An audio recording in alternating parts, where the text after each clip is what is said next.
guys, welcome back to the channel. I just wanted to give you guys a quick update on the engine build. I'm still waiting on a lot of parts, gaskets and stuff like that. So I really don't want to tear down this engine until I actually have all that stuff.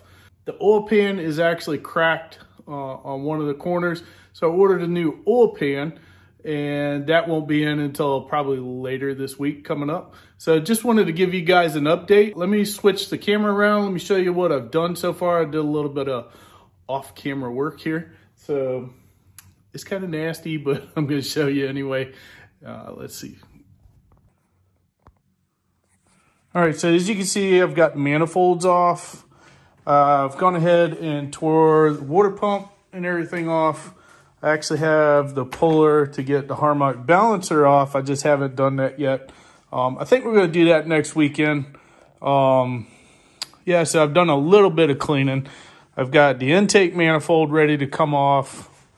The rear main seal, I don't think it's leaking at all. I think what's happened, why this is all so gunky, is the PCV valve was stopped up. And when I pulled it out, it doesn't rattle or anything like that. So I think it's stopped up. But it's just oily and greasy, and it just wipes right off. My main thing is I want to get inside this engine to make sure the push rods are good, the rockers are good, and so forth. I did buy a couple pieces for the intake manifold here to block this hole and this hole. A lot of you guys know what that is. I'm not going to go in depth on that because that could be a bad thing. But anyway, yeah. So as you can see, we've got it stripped down pretty much. It is a little bit scaly in here and nasty. So we're going to get that all cleaned up here soon. We're going to get the valve covers cleaned up. We're going to get all this apart. We're going to take it outside and wash it and stuff. And then we're going to reassemble it. So what I plan on doing is tearing it down, coming back, having all the parts clean, and then we'll reassemble it all in the same video. And then that way it'll be ready to bolt in there because the transmission is here. I've got to go pick that up. And if you notice, the 1-tons are gone. Yep, I changed my mind on the scrambler. I'm not going to put 1-tons in it. I'll fill you in on that once we get the engine and drivetrain in. All right, guys, so I just wanted to fill you guys in. I know you've been waiting on the second video. I'm collaborating with a couple different people, and I want to bring you the best content as possible, the best information as possible.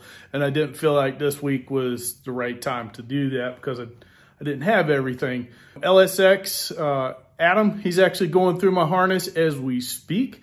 He sent me a couple videos. I haven't had a chance to download those. I'm going to include them in next week's video. I'll also leave you a link to his YouTube channel. He just started a YouTube channel, and you guys can see that there. And I'll post a small snippet in the next video of him working on my harness. But I just wanted to let you guys know where we stand. We're waiting on a few parts. Unfortunately, everybody knows that the situation with parts lately is just crazy. So, you know, they're coming, and hopefully everything will be here next week. We'll get this tore down, cleaned up, and put back together. Now, this isn't my end-all, be-all engine. I actually have a 6-liter that I'm going to be building. That's going to be a complete tear down, go through machine shop type build. This engine is just to get me by through, you know, a couple years, you know, just to have fun with the scrambler and sort of get used to having a V8 in it. But yeah, so this is just a get you by engine. It's not an end all be all engine. So just bear with me, guys. Parts are coming in, and as soon as they come in, I'll fill you guys in and show you a lot of these neat little parts that's going to make this swap possible. It's not that hard. It just costs a little bit of money. And I tell you what, having friends out there that know, you know, the computers and the harness and stuff, it really makes this a lot easier. This old Jeep down here by me, he's done a few of these, and he makes it look really simple. But, you know, it is involved, and, you know, I'm really enjoying doing this, learning about it. And like I said, it's all new for me. And I'm usually dealing with 4 liters and stuff, you know, of that nature. I've never really swapped a Chevrolet engine into a Jeep before.